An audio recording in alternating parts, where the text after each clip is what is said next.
안녕하세요. 공포학과 M교수입니다. 오늘은 해병대 군대 괴담을 소개해드리려고 합니다. 기존에 그 해병대 괴담을 모아서 정리해드린 적이 있는데요. 이번에는 실제 지금 해병대에서 근무하고 계시는 분이 사연을 보내주셨습니다. 저도 처음 보는 내용들이 많고 꽤나 무섭습니다. 가시죠. 안녕하세요. 저는 현재 해병대에서 군복무 중인 군인입니다. 제가 훈련단에서 직접 겪었던 기이한 일들, 그리고 제가 배치된 대대의 여러 귀신들에 대한 이야기를 해볼까 합니다. 저는 2020년에 입대를 했습니다. 해병대가 된다는 자부심 반, 고된 훈련에 대한 두려움 반으로 입대를 하고 예상했던 것보다 고된 훈련을 받으며 해병대 교육훈련단에서의 생활을 하고 있을 때였습니다. 당시 제가 속해 있던 소대는 야간 근무를 설 때 화장실 앞에 앉아서 야간에 화장실에 가서 자해를 하거나 자살 시도를 하는 훈련병들이 없는지 감시하는 업무를 했습니다. 그날은 저와 제 동기가 같이 근무를 서고 있었죠. 저와 동기가 앉아있는 책상에는 핸드토킹과 가족들에게 보낼 편지지가 놓여 있었고 저와 동기는 편지를 작성 중이었습니다. 그런데 아무도 없어야 할 화장실에서 갑자기 소리가 들렸습니다. 저는 정말 똑똑히 누군가 변기칸을 여는 소리를 들었고 그런 소리를 듣지 못했다는 동기를 뒤로 한 채 핸드토킹으로 소대장님에게 보고를 했습니다. 화장실에 아무도 없는데 인기척이 들려서 확인해보겠다고 말이죠. 보고를 마치고 바로 화장실에 들어가 모든 변기칸, 심지어 청소 도구함까지 열어보았으나 아무것도 찾지 못했죠. 결국 자리로 복귀를 하고 아무것도 없었다고 보고를 했습니다. 분명 뭐가 있었다고 생각을 하던 찰나 우측 세면장에 누군가 쓱 지나가는 게 보였습니다. 그때 저와 동기는 서로 눈이 마주쳤고 동기가 너 지금 저거 봤냐고 묻기까지 했기 때문에 저는 지체 없이 다시 보고를 한 뒤 이번에는 세면장으로 들어갔습니다. 창문은 안쪽에서 잠겨있고 입구에는 동기가 지키고 있었기 때문에 저는 누군가 튀어나오면 제압할 준비만 한 채 세면장과 샤워실을 꼼꼼히 뒤져봤습니다. 하지만 나오는 것은 아무것도 없었죠. 결국 저와 동기는 소대장님께 꾸중을 들어야 했고 근무를 교대하고 잠에 들게 되었습니다.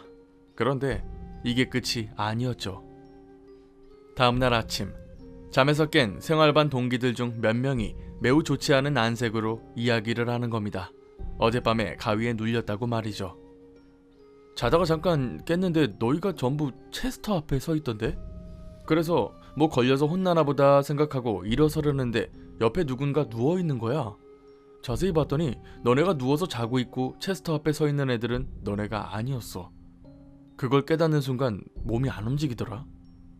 또 한 명은 나는 그냥 눈은 떠지지도 않고 몸이 안 움직였는데 누가 옆에서 날카로운 날붙이로 뭘 하는 듯한 그런 소리가 들렸어 라고 말했죠. 마지막 한 명은 자다가 누가 자꾸 발을 건드려서 깨우지 말라고 발을 휘둘렀는데 자꾸 킥킥거리면서 더 건드리더랍니다.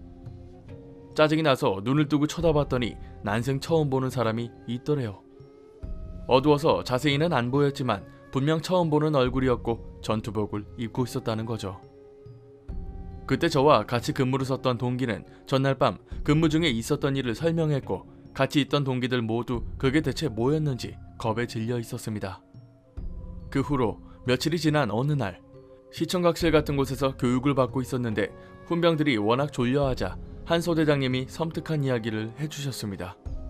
저희에게 왜 훈병들에게 면도기를 주지 않는지 아냐고 물으셨죠. 몇 기수 전에 면도기 날로 자살을 시도한 훈병이 둘이나 있었고 하나는 지금 있는 시청각실에서 또 하나는 그 화장실에서 시도를 했다는 겁니다. 심지어 한 명은 살았지만 화장실에서 자살 시도한 훈병은 끝내 거기서 죽었다는 거였죠. 그 말을 듣자마자 저와 같은 생활반 동기들이 일제히 서로를 쳐다보기 시작했습니다. 그때 제가 봤던 것들과 들었던 소리 그리고 동기들이 보고 들었던 게 그 자살한 훈병이 했던 행동들과 일치했기 때문이죠. 저는 무사히 훈련단에서 7주를 버티어 당당히 수료하고 우측 가슴에 빨간 명찰을 부착하여 실무 부대를 배치받았습니다. 어느덧 중대에 들어서고 2병을 지나 1병을 달게 되었죠. 당시 저는 당직 분대장과 야간의 상황 근무를 서고 있었습니다. 심심하다는 선임의 말에 무서운 이야기를 시작하게 됐죠. 그러다가 선임이 너 그거 아냐며 제가 있는 대대에 여러 귀신들을 얘기해 주었습니다. 저희 대대에는 체력단련실과 식당이 있는 곳을 복지동이라고 하는데 그곳 1층에는 목욕탕이 있습니다. 지금은 전역한 선임 중에 무당기가 있는 선임이 야간에 순찰을 돌다가 이상한 느낌이 들어 그곳을 열어봤다가 기절했답니다.